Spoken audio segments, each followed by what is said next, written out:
আসসালামু আলাইকুম সুপ্রিয় দর্শক, আপনারা দেখছেন একটা নদী। এটা সম্ভবত কুমার নদী। আমি আছি মকসুদপুর উপজেলার বেজড়া গ্রামে।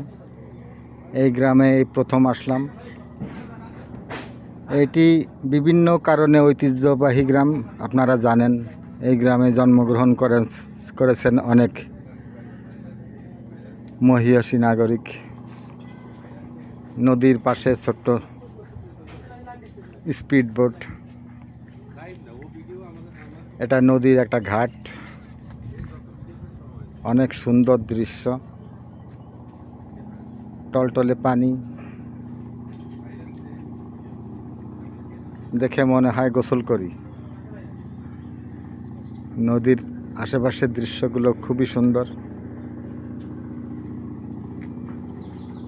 বেজড়া গ্রামবাসীকে ধন্যবাদ এরকম একটা দৃশ্য উপহার দেওয়ার জন্য। আসসালামু আলাইকুম।